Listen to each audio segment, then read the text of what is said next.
filsuf, guru, pendiri partai, mata-mata seorang pahlawan nasional Indonesia, hingga disebut sebagai Bapak Republik Indonesia, ialah Tan Malaka.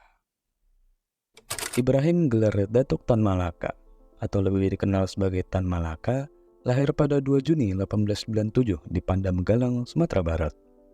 Di saat ia studi di Rotterdam, ia dikelilingi pada ideologi dan filsafat sosial Eropa dan tertarik pada komunisme dan sosialisme yang menjadi akar gagasan pembentukan Partai Komunis di Indonesia. Kembali dari Rotterdam pada tahun 1919, ia pun bekerja pada beberapa bidang hingga memimpin PKH. Saat memimpin, ia dinilai frontal dan radikal dalam melawan ketidakadilan kolonialisme hingga membuat pemimpin kolonial Belanda geram dan mengasingkannya kembali ke Belanda. Tak tinggal bisu, ia pun berkelana ke berbagai negara di Asia dan Eropa hingga bergabung menjadi anggota Komunis Internasional dan terlibat dalam gerakan nasionalis di berbagai negara. Selama 20 tahun, berbilik-bilik jeruji ia kunjungi dan total 23 nama penyamaran menghabiskan hidupnya agar lepas dari pihak kolonialisme dalam memperjuangkan keadilan. Pada masa itu, ia juga menulis salah satu buku yang menjadi cikal bakal lahirnya asa masa depan Indonesia, yaitu Nar dari Republik Indonesia pada April 1925. Membentuk kelahiran semangat juang kemerdekaan dan realisasi Republik Indonesia, membuat Tan Malaka disebut sebagai Bapak Republik Indonesia.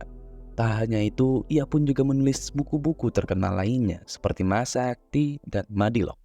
Namun, mengapa Sang Tan tidak dikenal banyak orang?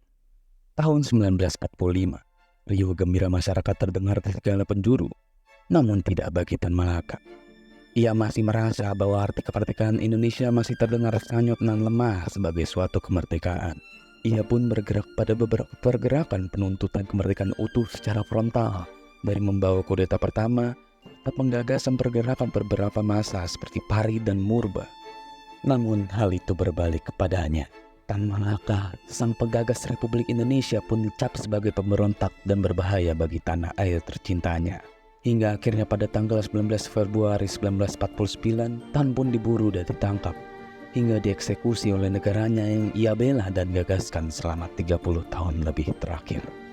Meskipun ia telah diangkat menjadi pahlawan nasional pada tanggal 28 Maret 1963, namanya kembali disamarkan oleh pemerintahan Orde Baru. Ceritanya yang sangat melegenda dan mempunyai pengaruh besar dalam sejarah kemerdekaan Indonesia, mengantarkan generasi ke generasi selanjutnya dalam semangat kemerdekaan yang sejahtera bagi bangsa Indonesia.